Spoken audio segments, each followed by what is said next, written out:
بسم اللہ الرحمن الرحیم۔ السلام علیکم، آپ دیکھ رہے ہیں الف نیوز اور میں ہوں آپ کے ساتھ ماجد علی۔ شامل کرتے ہیں آج کی ہیڈ لائنز۔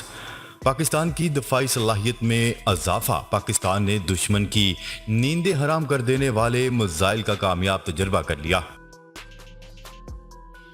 روس کا یوکرین کے ریلوے اسٹیشن پر حملہ، 50 سے زائد افراد ہلاک۔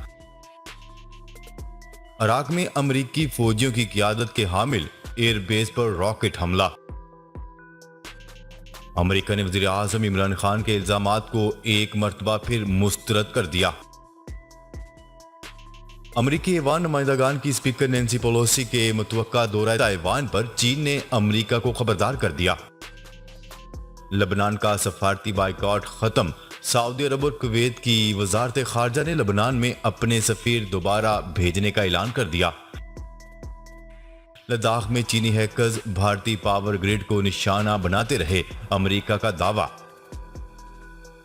جاپان کا سفارتکاروں سمیت 8 روسی اہلکاروں کو ملک بدر کرنے کا فیصلہ۔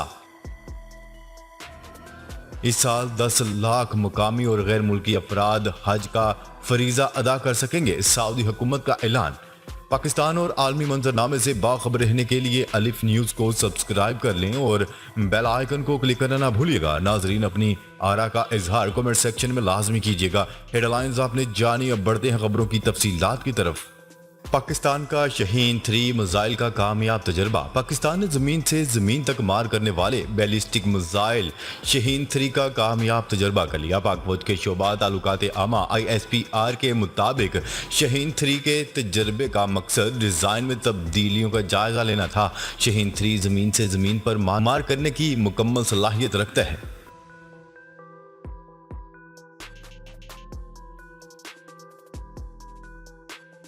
خبر کے اگلے حصے میں بات کرتے ہیں روس اور یوکرین کے درمیان جنگ جاری۔ ماسکو کی جانب سے ریلوے اسٹیشن پر تازہ حملوں میں مرنے والوں کی تعداد 50 سے تجاوز کر گئی ہے۔ ملکی میڈیا کی رپورٹ کے مطابق یوکرین کے ریلوے اسٹیشن پر راکٹ حملے میں 50 سے زائد افراد ہلاک ہوئے، زخمیوں کی تعداد بھی 100 سے تجاوز کر چکی ہے۔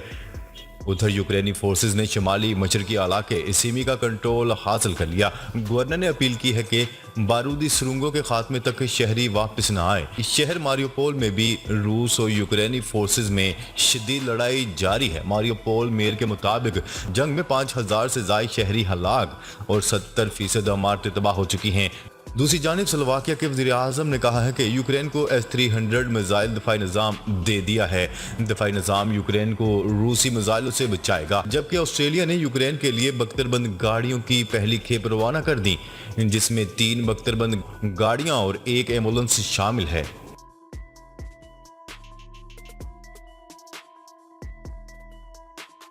خبر کے اگلے حصے میں بات کرتے ہیں عراق میں امریکی فوجیوں کی قیادت کے حامل ایئر بیس پر راکٹوں سے حملہ۔ ایئر بیس پر نصب فضائی دفاعی نظام نے 2 ڈرونز کو مار گرایا اور لانچ کیے گئے 2 راکٹوں کو بھی فضا میں ہی تباہ کر دیا۔ عراق میں عین الاسد ملٹری ایئر بیس پر، جہاں امریکہ کی قیادت میں بین الاقوامی اتحادی فوج موجود ہے، ڈرون اور راکٹوں سے بیک وقت حملہ کر دیا گیا۔ عراق کی خبرساں ادارے کی رپورٹ کے مطابق عین الاسد ملٹری ایئر بیس پر راکٹ حملہ کیا گیا، جہاں امریکہ کی قیادت میں بین الاقوامی اتحادی فوج موجود ہیں۔ بتایا گیا ہے کہ ایئر بیس پر نصب فضائی دفاعی نظام نے 2 ڈرونز مار گرائے اور لانچ کیے گئے راکٹوں کو بھی فضا میں ہی تباہ کر دیا۔ حملہ کہاں سے کیا گیا، اس بارے میں فی الحال کوئی اطلاعات سامنے نہیں آئی۔ سیکیورٹی فورسز نے علاقے میں تحقیقات شروع کر دی ہیں۔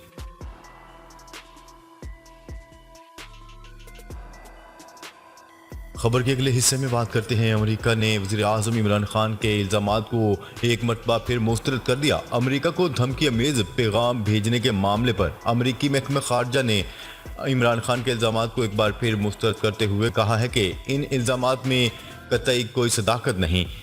امریکی محکمہ خارجہ کی نائب ترجمان نے پریس بریفنگ میں کہا ہے کہ 2 ٹوک الفاظ میں کہتی ہوں کہ ان الزامات میں قطعی کوئی صداقت نہیں۔ ہم پاکستان کے آئینی عمل اور قانون کی حکمرانی کا احترام اور حمایت کرتے ہیں۔ ان کا کہنا تھا کہ ایک بار پھر کہتی ہوں کہ یہ الزام بالکل درست نہیں۔ خیال ہے کہ 27 مارچ کو اسلام آباد میں جلسہ عام سے خطاب کرتے ہوئے وزیر اعظم عمران خان نے خط لہرایا تھا اور کہا تھا کہ ملک میں باہر سے پیسے کی مدد سے حکومت تبدیل کرنے کی کوشش کی جا رہی ہے۔ ہمیں لکھ کر دھمکی دی گئی کہ میرے پاس خط ہے اور وہ ثبوت ہیں۔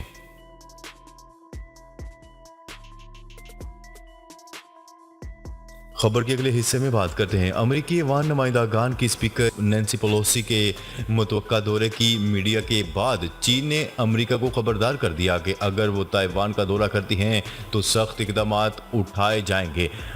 جاپانی اور تائیوانی میڈیا نے رپورٹ کیا ہے کہ نینسی پیلوسی اس ہفتے کے آخر میں جاپان کے لیے ایک وفد کی قیادت کرنے کے بعد اگلے ہفتے تائیوان کا دورہ کریں گی۔ تاہم تائیوان اور نینسی پیلوسی کے دفتر نے ان اطلاعات کی تصدیق نہیں کی۔ بیجنگ، جو تائپے کے ساتھ تعلقات رکھنے والے ممالک کی مخالفت کرتا ہے، نے ممکنہ دورے کے خلاف بات کی ہے۔ چینی وزارت خارجہ کے ترجمان نے صحافیوں کو بتایا ہے کہ امریکہ کو ون چائنا پالیسی کی پاسداری کرنا چاہیے اور نینسی پیلوسی کے تائیوان کے دورے کا منصوبہ فوری طور پر منسوخ کر دینا چاہیے۔ خبر کے اگلے حصے میں بات کرتے ہیں۔ سعودی عرب اور کویتی وزارت خارجہ نے لبنان میں اپنے سفیر دوبارہ بھیجنے کا اعلان کر دیا۔ ادھر لبنانی وزیر اعظم نے سعودی عرب کے سفارتی تعلقات کی بحالی کے اعلان کا خیر مقدم کیا ہے۔ میڈیا رپورٹس کے مطابق بیان میں کہا گیا ہے کہ وزارت خارجہ نے یہ فیصلہ لبنان میں اعتدال پسندی سیاسی قوتوں کی اپیلوں کے جواب میں لبنانی وزیر اعظم کی جانب سے سعودی عرب اور دیگر تمام خلیجی ممالک کے ساتھ تعاون کو فروغ دینے اور مملکت اور دوسرے عرب ملکوں کے خلاف مکروہ سیاسی اور عسکری سرگرمیوں کو روکنے کی یقین دہانی کے بعد کیا ہے۔ اس یقین دہانی کے بعد اب جلد ہی خادم حرمین شریفین کا سفیر برادر ملک جمہوریہ لبنان میں واپس جائے گا۔ بیان میں مزید کہا گیا ہے کہ مملکت جمہوریہ لبنان کی عرب دنیا کے ساتھ گہرے تعلقات کی واپسی کی اہمیت پر زور دیتی ہے۔ سعودی عرب نے ہمیشہ لبنانی قوم کی ترقی، خوشحالی اور ملک کے استحکام کی ضرورت پر زور دیا۔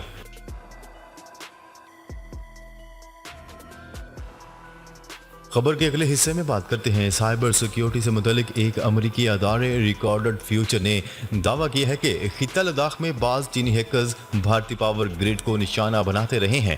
میڈیا رپورٹس کے مطابق سائبر سیکیورٹی سے متعلق ایک نجی امریکی ادارے ریکارڈڈ فیوچر نے اپنی ایک رپورٹ جاری کی ہے جس میں اس بات کا دعویٰ کیا گیا ہے کہ حالیہ مہینوں میں خطہ لداخ میں بعض چینی حمایت یافتہ ہیکرز بھارتی پاور گرڈ کو نشانہ بناتے رہے ہیں۔ رپورٹ میں دعویٰ کیا گیا ہے کہ ان ہیکرز کو چینی حکومت کی پشت پناہی حاصل ہے اور گزشتہ 8 ماہ کے دوران لداخ کے قریب بجلی فراہم کرنے والے بھارتی مرکز کو نشانہ بنایا گیا۔ چینی ہیکرز خطے میں بنیادی ڈھانچے کے اہم نظام سے متعلق معلومات جمع کرنے کی کوشش کر رہے تھے۔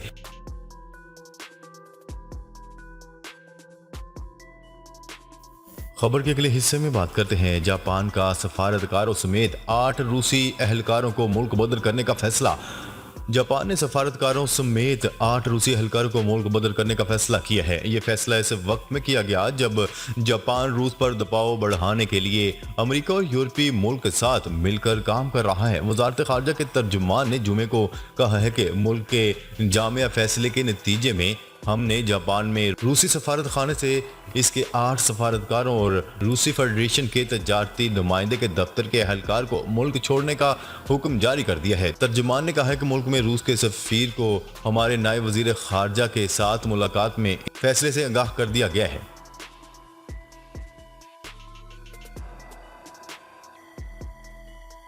خبر کے اگلے اور آخری حصے میں بات کرتے ہیں۔ اس سال 10 لاکھ مقامی اور غیر ملکی افراد حج کا فریضہ ادا کر سکیں گے۔ سعودی وزارت حج و عمرہ نے حج سے متعلق تفصیلات جاری کر دیں۔ وزارت حج و عمرہ کے مطابق اس سال 10 لاکھ مقامی اور غیر ملکی افراد حج کا فریضہ ادا کر سکیں گے۔ حج کا فریضہ ادا کرنے والوں کی عمروں کی حد 65 برس مقرر کی گئی ہے۔